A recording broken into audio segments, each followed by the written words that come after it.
Na Faculdade de Filosofia, há duas disciplinas bem importantes que podem nos ajudar a compreender o cenário das artes na atualidade brasileira. Uma delas é a estética, que trata do conteúdo da sensibilidade, da questão da sensação, da percepção do nosso corpo.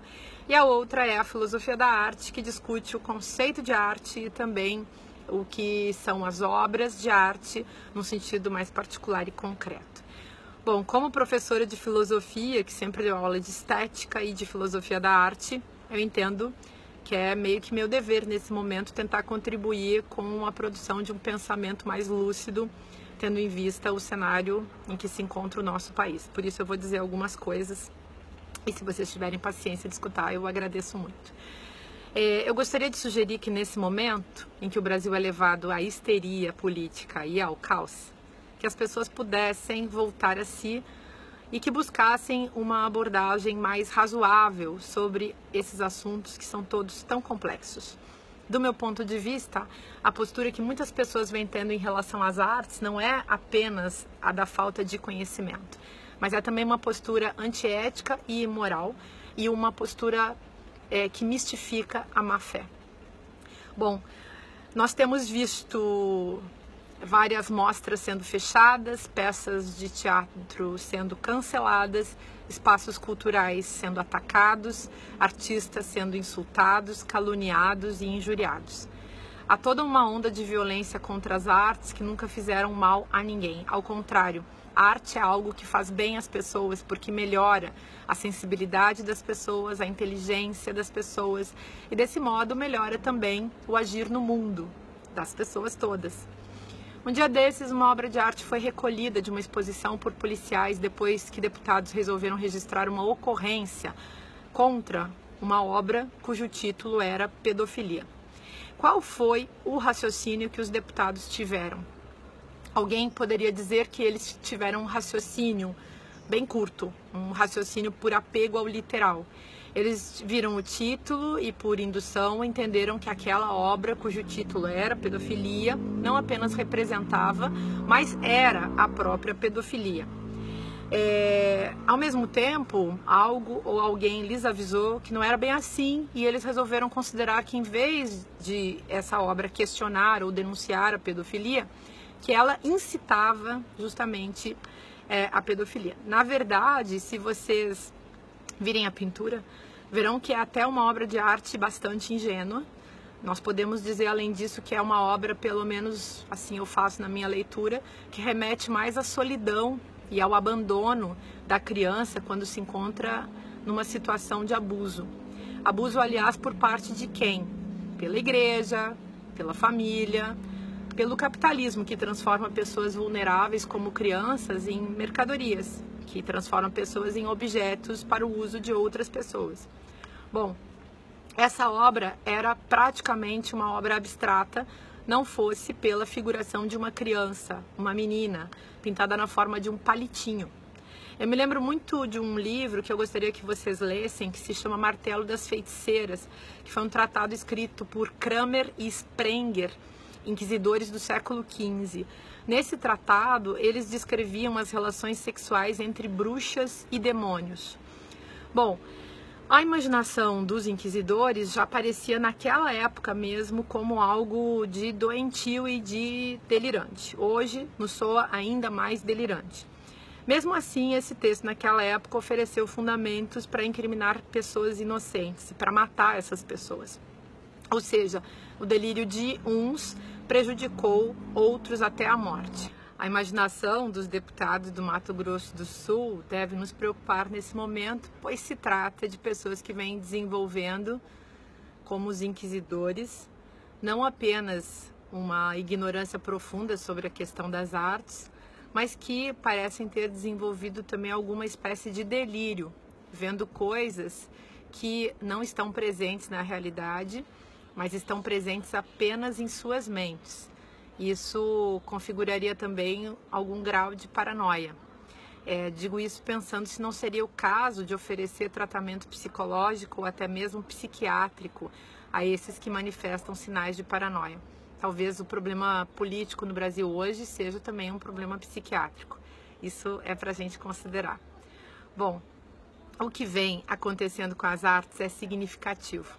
O real motivo que levou ao fechamento da Mostra Queer, a Mostra Queer Museu em Porto Alegre, é um motivo político. Eu não vou gastar muito tempo falando disso, pois o que movimentos tais como o MBL querem é justamente publicidade nesse momento. Em termos bem simples, aquilo que você aí chama de querer aparecer é o que se busca em um momento como esse, em que a política foi transformada em pura publicidade. Então, quando você não tem conteúdo, quando você não entende nada de política, nem de sociedade, nem de economia e nem de arte, é melhor jogar com a mistificação. É claro que tudo isso desvia a atenção das grandes questões brasileiras e nós não podemos ser ingênuos em relação a isso. Bom, os deputados do Mato Grosso talvez estejam aplicando a mesma tática como fazem muitos outros hoje, que são bem conhecidos entre nós, aliás. Esses políticos ou ativistas, eles aparecem usando essa questão moral, enquanto escondem atrás dessa fabricação da moralidade uma profunda ignorância em relação à real função que representantes políticos deveriam ter em um país cheio de questões sociais urgentes, questões perigosas que são econômicas, que são ecológicas, que são sociais. Quem vai resolver os problemas brasileiros enquanto esses políticos fazem autopublicidade e autopromoção em vez de política? Esquecem que trabalham para o povo, enganam o povo.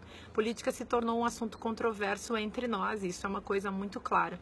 Mas o pior tipo de política, acho que não há dúvida em relação a isso, é essa feita por ignorantes que pouco sabem dela e são especialistas em mistificação. Políticos e ativistas querem aparecer e vêm conseguindo usando essa velha tática da mistificação. O que é a mistificação? É a criação de uma verdade que em seu todo é falsa, mas que move as emoções das pessoas em um nível impressionante. É claro que há falta de ética, né? Há muita falta de ética nessa postura. O apelo ao moralismo, aliás, é em geral usado por pessoas e instituições sem ética alguma, com uma lacuna verdadeira de senso ético.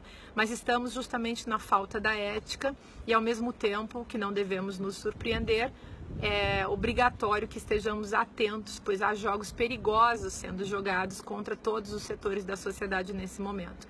Eu estou falando de mistificação e não posso deixar de dizer que o mito tem a ver com tudo isso. Nós podemos fabricar mitos a qualquer hora, mas isso é uma coisa muito errada de se fazer de um ponto de vista ético.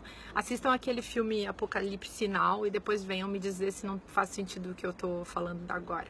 Bom, eu não posso, no entanto, deixar de dizer algo sobre o famoso movimento MBL. O que me parece curioso nesse movimento é a autocontradição que aqueles que concordam com eles também praticam. A liberdade é um alto valor de qualquer sociedade democrática. Proibir, censurar, mistificar, propalar a ignorância que nos tira a liberdade constitui uma contradição para todos aqueles que deveriam defendê-la. A própria palavra liberdade perde o seu sentido e passa a ser usada de um modo antiético para aprisionar mentes e corpos. Fiquem atentos, porque é fácil se tornar otário de cínicos que orquestram em torno da ignorância dos menos favorecidos intelectualmente. Antigamente chamávamos isso de pobreza de espírito e acho que podemos voltar a pensar nesses termos para falarmos todos a mesma língua. Sugiro, portanto, mais cuidado, um passo atrás que nos devolva a nós mesmos e nos liberte dessa histeria, ela mesma um estado de espírito ao qual as massas estão sendo levadas. Liberte-se da massa manipulada por ideias prontas.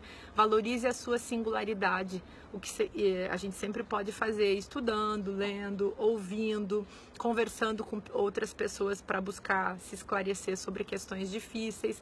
Faça uma análise razoável das obras de arte, da arte como um todo e volte a respeitar a diferença.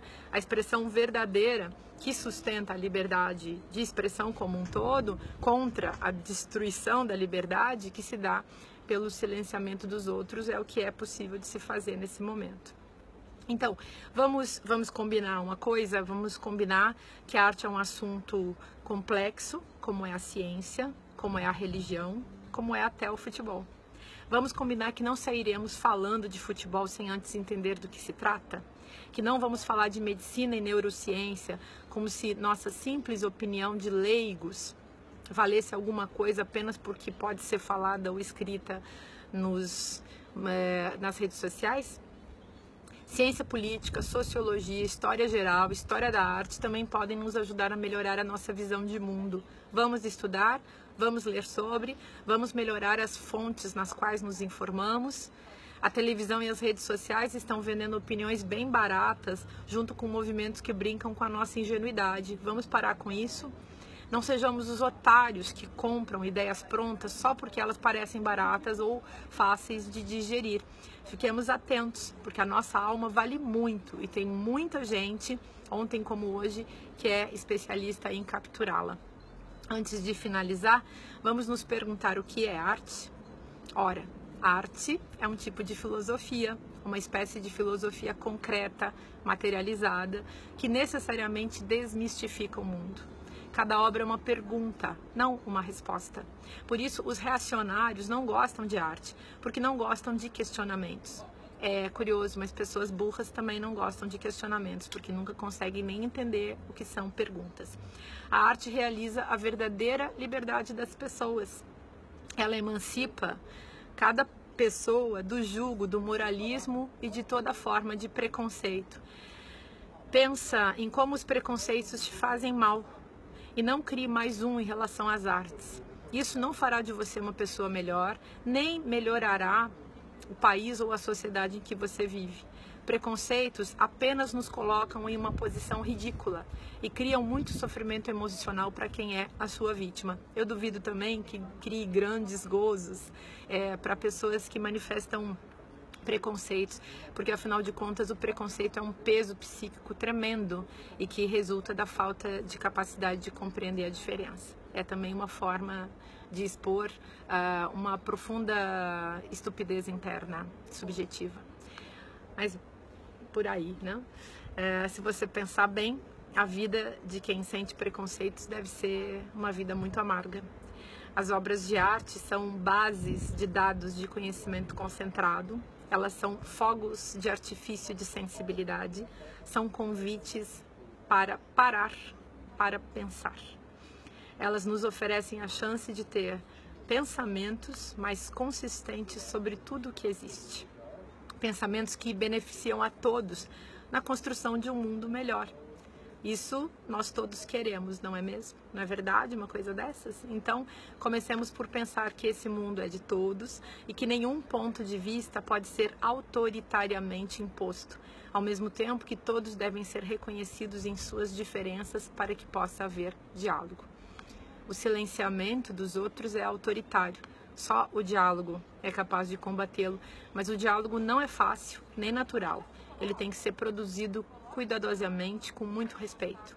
Isso me parece mais razoável do que ficar produzindo mistificações que vêm só a nos oprimir e nos tiram a alegria de viver, que a arte ainda preserva nas nossas vidas tão cheias de todo tipo de sofrimento. Sofrimento que é fruto do controle e da violência autoritária, infelizmente, nesse momento, introjetada e reproduzida por pessoas comuns que em nada se favorecem com ela. Vamos dar um basta nisso? Vamos parar para pensar? Esse é o convite.